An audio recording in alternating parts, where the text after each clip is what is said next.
नमस्कार दोस्तों, आप लोग कैसे हैं। मैं उम्मीद करता हूं कि आप लोग एकदम ठीक होंगे और अच्छे से अपनी पढ़ाई कर रहे होंगे। दोस्तों, आप जान रहे हैं कि हमारे इस ऑनलाइन इंस्टीट्यूट के द्वारा यूपी टेट के बैच संचालित हो रहे हैं, तो बहुत से बच्चे इसमें आनंद ले रहे हैं अपने एडमिशन को लेके। लेकिन कुछ हमारे दोस्तों का कमेंट आ रहा था कि जो संस्कृत वाले सर हैं, उन संस्कृत वाले सर को यूट्यूब पे लाके हमको डेमो दिखाइए। तो दोस्तों, बिल्कुल परेशान न रहें। आज संस्कृत वाले सर यानी आपके अशोक सर आपके सामने आएंगे और आपको संस्कृत एकदम जीरो से पढ़ाना शुरू करेंगे। अगर आप जीरो से देखना शुरू करेंगे तो समझिए आप हीरो बन जाएंगे। चलिए आप अशोक सर को देखिए, फिर मिलते हैं। नमः संस्कृताय। मैं इस ऑनलाइन क्लास में आपका हार्दिक स्वागत एवं अभिनंदन करता हूं। जैसा कि आपको विदित हो कि यदि आपको शिक्षक बनना है, सरकारी सेवा में अवसर प्राप्त करना है, सौभाग्य प्राप्त करना है, तो आपको शिक्षक के कुछ मानक होते हैं। उस मानक को आपको पार करना होगा, आपको उत्तीर्ण करना होगा। जैसा मैं आपको थोड़ा सा सामान्य परिचय बता दूं, अगर आपको प्राइमरी में शिक्षक बनना है तो 1 से 5 तक की मैं बात कर रहा हूँ, 6 से 8 तक की बात कर रहा हूँ। अगर आपको शिक्षक बनना है तो इनकी जो योग्यताएं हैं, जैसे आप बीएड है, बीटीसी है, स्पेशल बीएड है, दूरस्थ शिक्षा से है, क्या है, जो भी योग्यताएं इनकी है, पहले तो आपको ये पास करना है। उसके बाद शिक्षक बनने के लिए फिर और मानक है पात्रता परीक्षा, योग्यता परीक्षा, पात्रता परीक्षा, जो भी आप कहिए। जैसे प्रत्येक प्रदेशों में शिक्षक पात्रता परीक्षा होती है हर स्तर के शिक्षक के लिए, 1 से 5 तक के लिए, 6 से 8 तक के लिए, 9 से 12 तक के लिए और उच्चतर माध्यमिक विद्यालयों के लिए, उच्चतर महाविद्यालयों के लिए अलग अलग मानक होते हैं। तो मैं आपको बता दूं कि अगर आपको 1 से 5 तक का शिक्षक बनना है या 6 से 8 तक का शिक्षक बनना है तो प्रत्येक प्रदेश में, हिंदुस्तान के प्रत्येक प्रदेश में, उत्तर प्रदेश शिक्षक पात्रता परीक्षा होती है। जिस प्रदेश में यह टेट जिसको आप लोग कहते होता है, उसी नाम से वह जाना जाता है। जैसे राजस्थान में होगा तो राजस्थान टीटी, RTET लिखा होगा, उत्तर प्रदेश में होगा तो यूपी टीटी के नाम से लिखा होगा। तो आइए मैं आपको आज संस्कृत विषय के बारे में बताऊंगा, संस्कृत पढ़ाऊंगा। संस्कृत क्या होता है सबसे पहले हम जानते हैं, और आपको ये भी पता है संस्कृत एक ऐसा विषय है जो आपकी आदि जननी है। आदि जननी का मतलब मेरी प्राथमिक माता है, और कोई भी पुत्र अपनी माता से नहीं हो सकता कि प्रेम ना करे, अपने माता से ममत्व ना प्राप्त करना चाहे, अपने माता के आंचल में ना रहना चाहे। तो निश्चित रूप से संस्कृत एक ऐसी भाषा है जो आपको संस्कार देती है, जो आपको कुछ नई संस्कृति सीखने का अवसर प्रदान करती है, और कोई ऐसी भाषा नहीं है जो आपको संस्कार देती हो।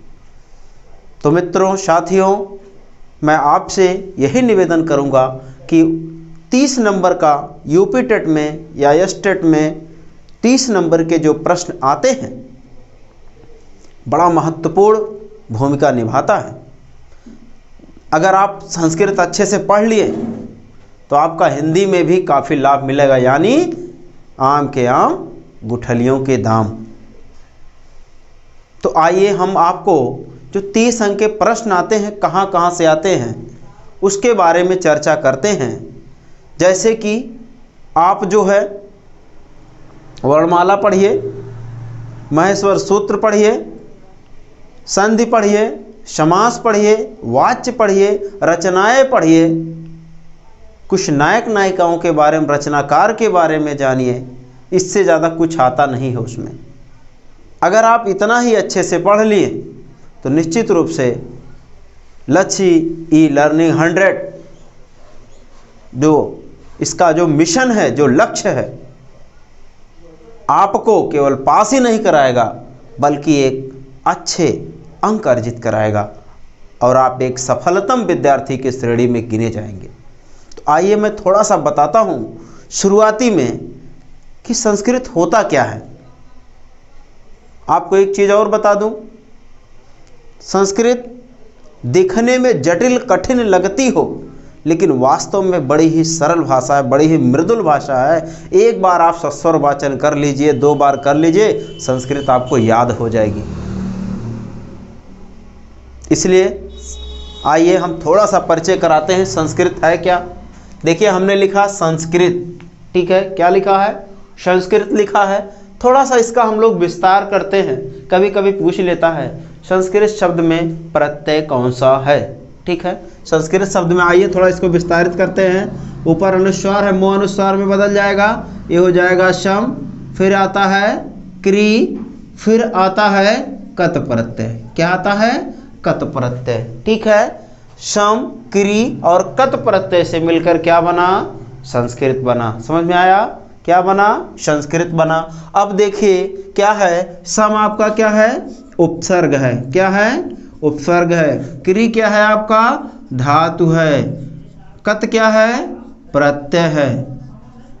कत क्या है, प्रत्यय है। क्री क्या है, धातु है। कौन सी धातु है, मूल धातु है। कौन सी धातु है, मूल धातु है। जब यह इसमें प्रत्यय लग जाते हैं तब यह पूर्ण धातु या यौगिक धातु कहलाता है। इसलिए यौगिक धातु ना कह करके केवल लोग उसको धातु ही कहते हैं।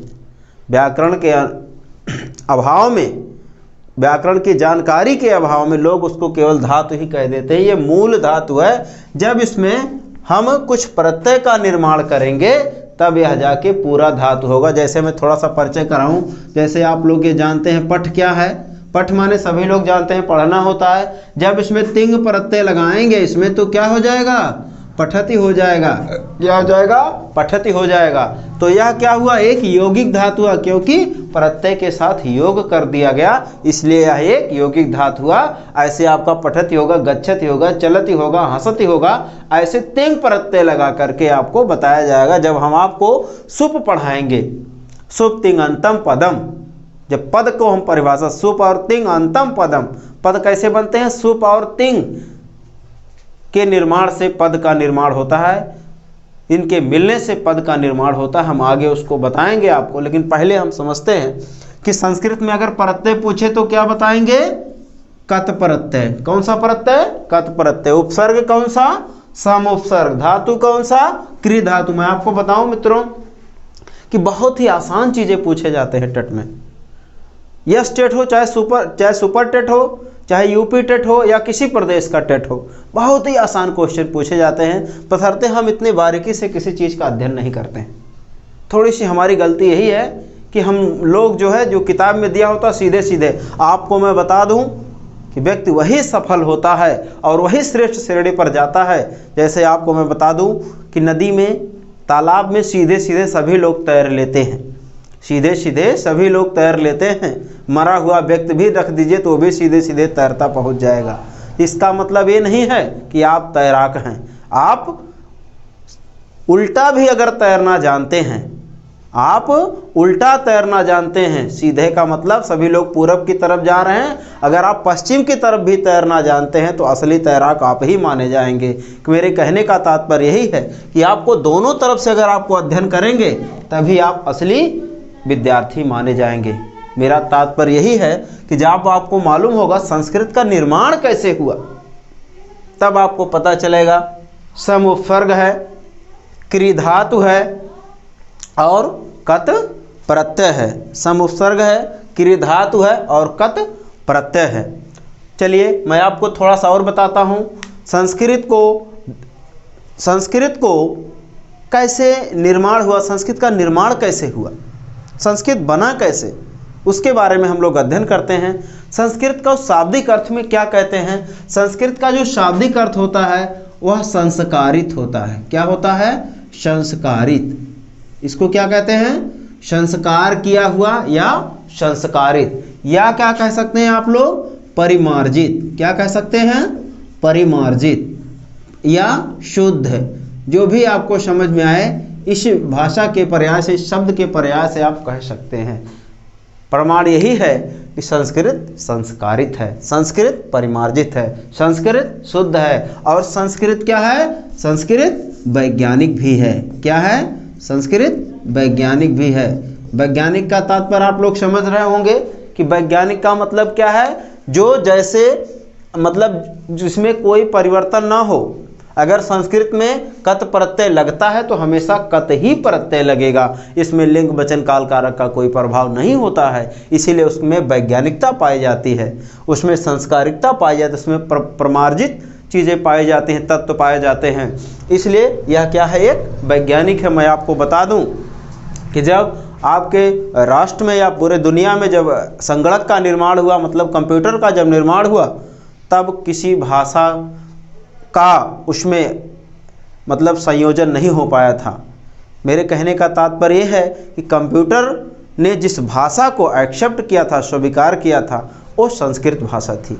तो आप समझ सकते हैं, जब कंप्यूटर क्या है, पूरी क्या है, साइंटिफिक सॉल्यूशन है, पूरा वैज्ञानिक विधि पर आधारित है। तो जब वैज्ञानिक विधि पर आधारित है तो वैज्ञानिक भाषा को भी वो स्वीकार किया, और बहुत सारी ऐसी भाषाएं हैं जिसको संस्कृत ने स्वीकार नहीं किया ना।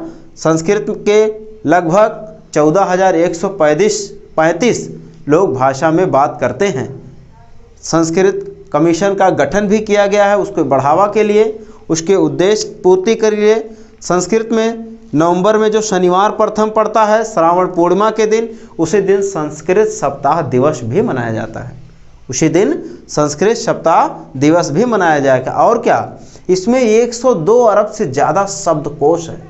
संस्कृत एक ऐसी भाषा है जिसमें 102 अरब से ज़्यादा क्या है, शब्दकोश है। मतलब बोलने के लिए आपके पास अपार भाषा, अपार शब्दों का संयोजन है। सबसे ज़्यादा संस्कृत भाषा के जर्मनी में कॉलेज है, समझ रहे हैं, सबसे ज़्यादा। और पूरे दुनिया में सबसे ज़्यादा विश्वविद्यालय में भी पढ़ाया जाता है। 13-14 विश्वविद्यालय में तो अपने यही पढ़ाए जाते हैं।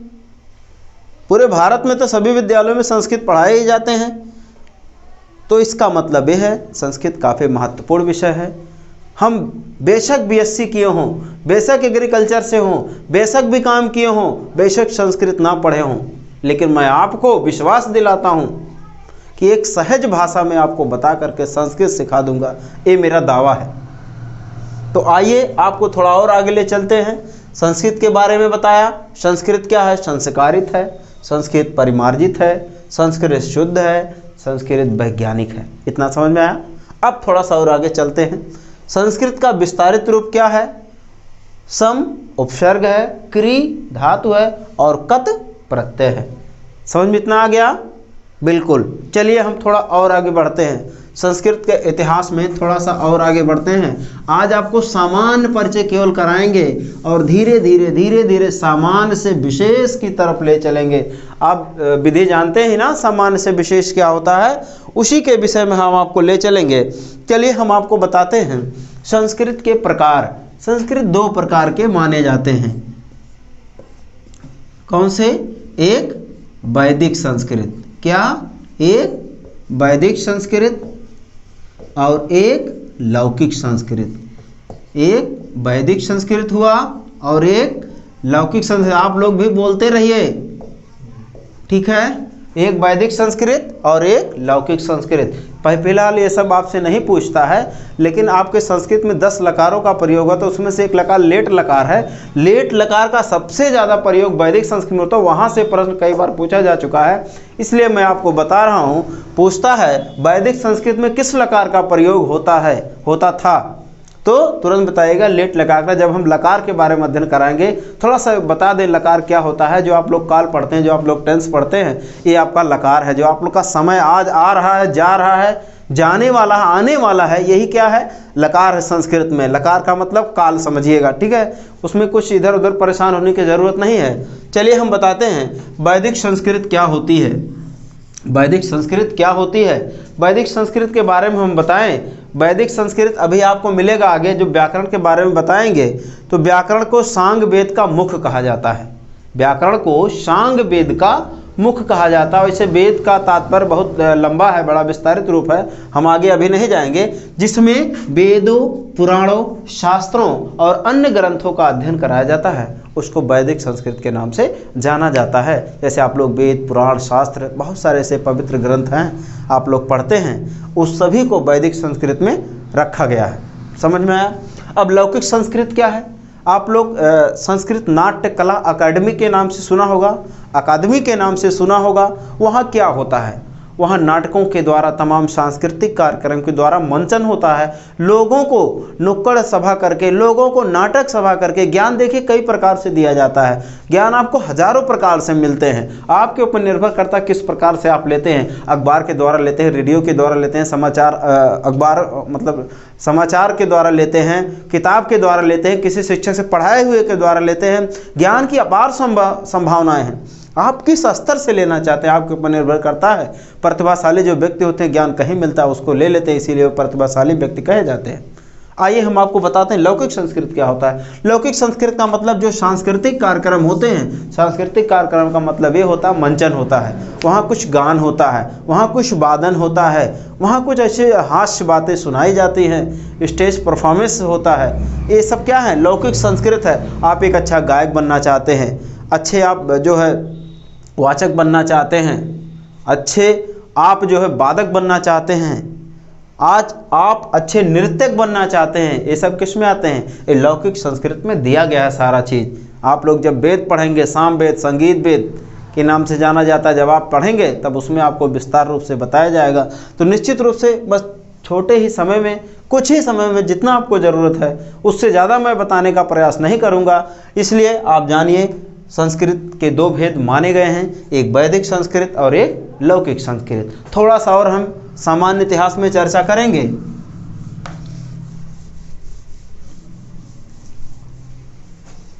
आपको यह भी पता होगा गद्य और पद्य क्या होते हैं। गद्य और पद्य क्या होते हैं? संस्कृत में दो चीज़ों को आपको पढ़ना है।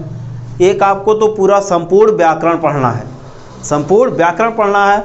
फिर साहित्य में थोड़ा सा कुछ ऐसे प्रमुख रचनाकार है, कुछ ऐसे प्रमुख रचनाएं हैं। अच्छा, वो रचना को रखा क्यों गया इसमें? इसलिए रखा गया वो हमारे जीवन से बहुत करीब है, हमारे जीवन से बहुत मुख्य बातें जुड़ी हुई हैं, बड़े ज्ञानवर्धक हैं, बड़े ही रोचक तथ्यों से जुड़ा हुआ है। निश्चित रूप से उस चीज़ों से हमको सीख लेना चाहिए। चलिए हम आपको बताते हैं संस्कृत के बारे में और आगे ले चलते हैं। अभी आपको बताया गया वैदिक संस्कृत और लौकिक संस्कृत, दो चीज़ आपको क्लियर हुआ होगा। अब आपको बताते हैं व्याकरण क्या है। व्याकरण, अब व्याकरण क्या होता है? व्याकरण क्या होता है? व्याकरण बहुत पढ़ते हैं, क्या आपने सोचा व्याकरण क्या होता है? यही आप सोचते हैं व्याकरण में जहाँ संधि होती है, समास होता है, रस होता है, अलंकार होता है, यही सब व्याकरण है। लेकिन ये व्याकरण की परिभाषाएं नहीं, एकदम टूटी हुई बात है। परिभाषा के रूप में यह एकदम टूटी हुई बात। हम पूछ रहे हैं व्याकरण का शाब्दिक अर्थ क्या है। समझ में आया? व्याकरण का शाब्दिक अर्थ क्या है? तो आपको इधर थोड़ा सा आइए, ध्यान दीजिए, व्याकरण का शाब्दिक अर्थ क्या होता है। निश्चित रूप से आपको समझ में आएगा, बस जानने का प्रयास करिए। जैसे हमने संस्कृत को समझाया, ठीक वैसे व्याकरण को भी समझना है। इसको हम लोग वी हो जाएगा, आ हो जाएगा, या आंग कहीं कहीं कहीं मिलता है, आंग हो जाएगा, फिर क्री हो जाएगा, फिर ल्यूट हो जाएगा। ठीक, तब जाके आपका बना व्याकरण। क्या बना? व्याकरण बना। व्याकरण में ये दोनों क्या हैं? उपसर्ग हैं। क्या हैं? उपसर्ग हैं। ये क्या है? धातु है। क्री क्या है?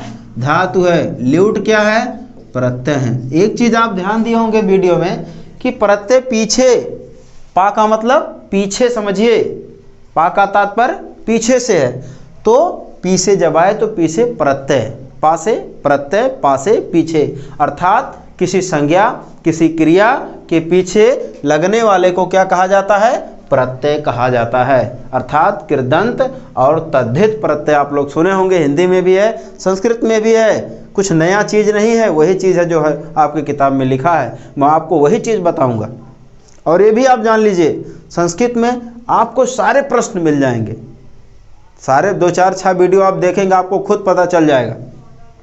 आपके वही प्रश्न मिलेंगे जो बार बार पूछे जाते हैं। मैं वही प्रश्न आपको बताऊंगा। यहाँ क्या है? उपसर्ग। यहाँ क्या है? धातु। यहाँ का है? प्रत्यय।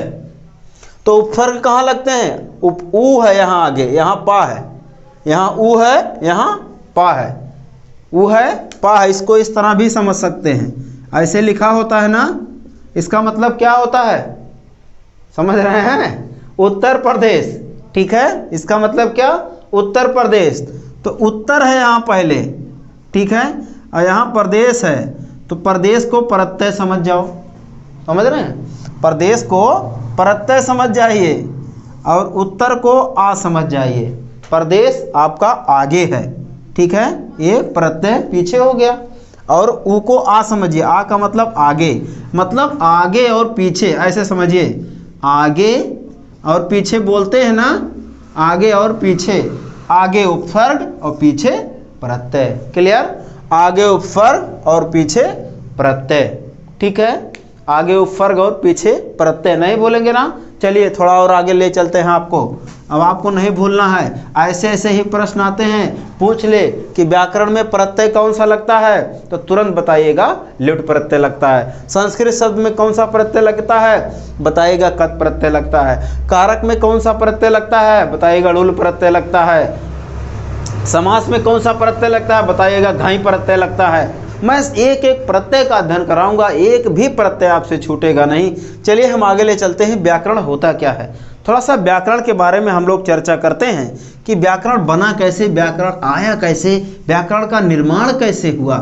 व्याकरण को अभी हमने बताया कि व्याकरण को सांग वेद का मुख कहा जाता है। क्या कहा जाता है, व्याकरण को सांग वेद का, किसका, सांग वेद का मुख कहा जाता है। अब सांग वेद का मुख क्या होता है, इसको सांग वेद का मुख कहा जाता है। अब आप समझिए व्याकरण कितना बड़ा चीज है, ठीक है, व्याकरण कितना बड़ा चीज है, इसको सांग वेद का मुख क्यों कहा जाता है। थोड़ा सा और हम इसमें चर्चा करते हैं, उसके बाद बताते हैं कि व्याकरण क्या होता है। व्याकरण क्या होता है, व्याकरण क्या होता है, जैसे किसी भी पद, किसी भी समास, किसी भी संधि को टुकड़े टुकड़े करके उसके अर्थ को बता देना, समझा देना, व्यक्त कर देना ही व्याकरण कहलाता है। जैसे संस्कृत में बताऊं, बहुत बड़े बड़े पद होते हैं, बहुत बड़े बड़े, जैसे आपको श्लोक पढ़ेंगे, बहुत बड़े बड़े पद पढ़ेंगे, तो बहुत बड़े बड़े होते हैं, तो उसको ऐसे हम सीधे सीधे साक्षात रूप से उसको, उसके अर्थ को स्पष्ट नहीं कर पाते हैं।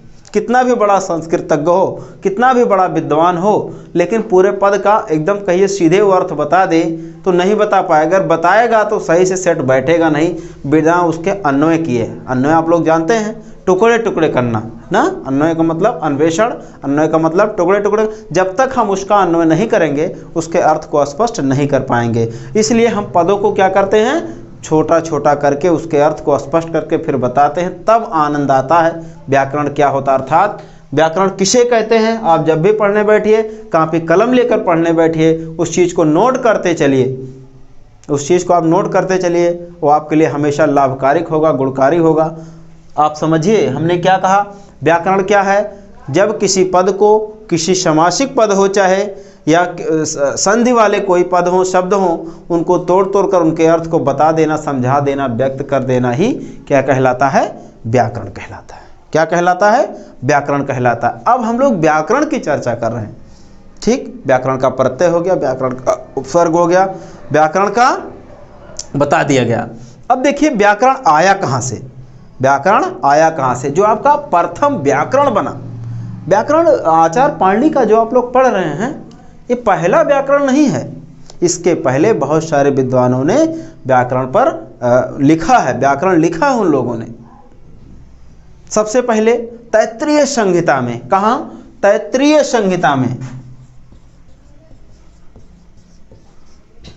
संहिता इसके बारे में हम विस्तार से आगे बताएंगे।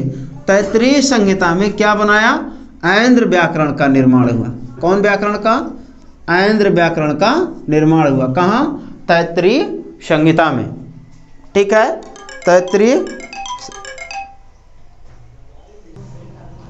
तो हम आपको बता रहे थे तैत्तिरीय संहिता। तैत्तिरीय संहिता सबसे प्रथम अगर व्याकरण कोई पूछे, तैत्तिरीय संहिता में या व्याकरण में तैत्तिरीय संहिता के अनुसार कौन सा व्याकरण आया, तो आप एक ही झटके में जवाब देना है, ऐन्द्र व्याकरण। और जवाब तब देंगे जब आप उसको पढ़े रहेंगे, जब आप उसको पढ़े रहेंगे। कहने का मतलब ये है, यास्क ने भी अपने प्रथम शब्दों में चतुर्विध विभाजन किया था, जिसमें नाम, अख्यात, उपसर्ग और निपात आता है। यास्क ने आपके चतुर्विभाजन किया था। क्या, चतुर्विध विभाजन, चतुर्विध विभाजन किया था। क्या किया? चतुर्विध माने 4 विधाओं में। किसमें? 4 विधाओं में उन्होंने विभाजन किया, जिनका नाम, आख्यात, उपसर्ग और निपात। क्या किया? नाम, आख्यात, उपसर्ग एवं निपात। ठीक है, उन्होंने सबसे पहले कर दिया था। किसने? यास्क ने। यास्क ने अपने प्रथम शब्दों में ही चतुर्विध विभाजन कर दिया था और कहा कि ये चारों विभाजन व्याकरण में बहुत महत्वपूर्ण भूमिका निभाते हैं। इन्होंने क्या कहा कि चारों ये बड़े महत्वपूर्ण भूमिका निभाते हैं। चलिए थोड़ा सा और आगे हम लोग बढ़ते हैं। ऐन्द्र व्याकरण का संप्रदाय जो है काफ़ी दिनों तक चला, प्रतिष्ठित भी रहा, लेकिन बहुत ज़्यादा सरल नहीं हो पाने की वजह से वो भी थोड़ा सा प्रचलन से बाहर होने लगा। धीरे धीरे वह प्रचलन से बाहर होने लगा। आइए हम थोड़ा सा, अगर सबसे प्राचीनतम साहित्य व्याकरण आया, अगर सबसे प्राचीनतम साहित्य व्याकरण आया तो तमिल में आया था।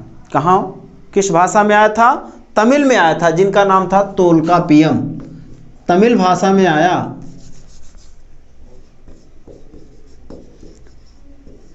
जिनका नाम था तोल्कापियम। ठीक है, किस भाषा में आया? ये प्राचीन है, प्राचीन की बात हो रही है। व्याकरण जो आया, सब सर्व प्राचीन व्याकरण जो आया वह तमिल भाषा में आया, जिनका नाम था तोल्कापियम। और मैं बताऊं, अपने देश में बहुत सारे विदेशी लोग आए और उन्होंने भी भ्रमण किया, भारत को बहुत सारे ज्ञान प्रदान भी किए। जैसे मैं आपकी चर्चा करूं, चीनी कौन आया था? ह्वेनसांग आया था। और कौन आया था? तिब्बती जो था वह इतिहासकार कौन था? तारानाथ। अर्थात चीनी यात्री ह्वेनसांग और तिब्बती यात्री तारानाथ ने एक व्याकरण प्रस्तुत किया, जिसका इस व्याकरण का नाम था कलाप व्याकरण। क्या नाम था उसका? कलाप व्याकरण। उन्होंने अपने यात्रा के दौरान जो अध्ययन किया, जिस व्याकरण का नाम दिया, कौन कौन? ह्वेनसांग और तारानाथ ने। कौन कौन? ह्वेनसांग और तारानाथ ने। ह्वेनसांग और तारानाथ ने कौन सा व्याकरण लिखा? कलाप व्याकरण का अध्ययन कराया। ऐसे ऐसे लोगों ने व्याकरण के संप्रदाय में कई व्याकरणों का निर्माण किया, कई व्याकरणों का निर्माण किया। अब थोड़ा सा और आगे हम बढ़ते हैं। समझ में आया इतना? सबसे प्राचीन व्याकरण तमिल व्याकरण जो आया तोल्कापियम में आया। उसके बाद क्या आया कि ह्वेनसांग, तारानाथ, ह्वेनसांग चीनी यात्री, तारानाथ जो इतिहासकार ने, दोनों ने मिल करके, दोनों के संयोग से कलाप व्याकरण का निर्माण हुआ। अगर कोई पूछे तैत्तिरीय संहिता के अनुसार कौन सा व्याकरण आया, तो ऐन्द्र व्याकरण आया। फिर यास्क का पूछे, यास्क ने निरुक्त भी लिखा है, यास्क ने निरुक्त भी लिखा है। हम निरुक्त के बारे में चर्चा ज़्यादा नहीं करेंगे। उन्होंने एक चतुर्विध विभाजन दिया था, जिनमें 4 विभाजन हुए थे, जिनमें प्रथम नाम था, आख्यात था, उपसर्ग था, निपात था।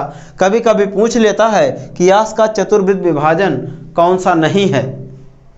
कहा कौन सा नहीं है? तो 3 दे देगा, एक किसी में से अव्यय रख देगा, कुछ और रख देगा। ऐसे आप भ्रमित हो जाएंगे और कुछ ना कुछ आप गलत करके चले आएंगे। इसलिए मैं क्लियर करना चाहता हूँ, यास्क ने जो चतुर्विध विभाजन दिया था, क्या क्या था यहीं पर रख लीजिए, बार बार पढ़ने की जरूरत नहीं है कि नाम, आख्यात, उपसर्ग और निपात। थोड़ा और आगे हम आपको ले चलते हैं। सामान्य परिचय के रूप में व्याकरण जब बनना प्रारंभ हुआ तो और मुनि थे उसमें। कौन कौन? उसमें और विद्वान लोग थे। जैसे आपको मैं बता दूं, यास्क के बाद आपशाली आए,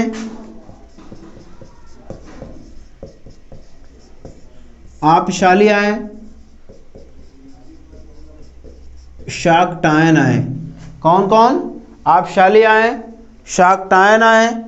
ऐसे ऐसे कई मतलब विद्वान लोग आए जिन्होंने व्याकरण को लिखा, बताया कि व्याकरण क्या होता है। लेकिन अब समस्या थी, समस्या ये थी, ये व्याकरण बहुत आसान नहीं थे, बहुत ज़्यादा अस्पष्ट नहीं थे। इसलिए सभी लोगों के लिए पठन पाठन करना, जब खुद नहीं समझ पाएंगे तो दूसरे को क्या समझाएंगे। इसलिए यह भी व्याकरण तो बना, व्याकरण बना, लेकिन यह भी व्याकरण काफ़ी जटिल इसकी परिभाषाएं उतनी प्रौढ़ नहीं रही। डॉक्टर बर्नेल ने भी इसमें पुष्टि किया है तोल्कापियम व्याकरण का। उन्होंने उसके बारे में भी अनुसरण किया है, बताया है कि जो है आपका नाम बर्रुचि के रूप में भी आता है, बर्रुचि भी आए। ऐसे ऐसे कई वैयाकरण लोग आए और व्याकरण के निर्माण में उन लोगों का प्रारंभिक सहयोग रहा है। निश्चित रूप से हिंदुस्तान में, भारत की धरती पर ऐसे ऐसे विद्वान लोग पैदा हुए। हम लोग हृदय से आभार प्रकट करते हैं उनके ज्ञान और आगे बढ़ें और हम लोग उनका अनुसरण करें, उनके व्याकरण को पढ़ें। तो निश्चित रूप से ये मेरा प्रथम वीडियो यहीं तक रहेगा। इतना ही आप लोग आज अध्ययन करिए। मैं नेक्स्ट वीडियो में व्याकरण के और थोड़ा सा सामान्य परिचय में बताऊंगा। इसलिए आप लोग शिक्षक बनने के लिए प्रेरित रहें, जुड़े रहें। और आपको कहीं भी ना समझ में आए तो तुरंत मुझे कमेंट करें, मैं आपको तुरंत जवाब दूंगा। मैं आपको उसमें आपके कमेंट बॉक्स में जवाब मिल जाएगा। बिल्कुल घबराएं नहीं, संस्कृत बहुत ही आसान भाषा है। तो हंसते रहें, मुस्कुराते रहें, संस्कृत को प्यार करें, पढ़ें और समझें तो निश्चित रूप से आप पास ही नहीं होंगे, एक सफलतम विद्यार्थी के रूप में जाने जाएंगे। बहुत बहुत धन्यवाद।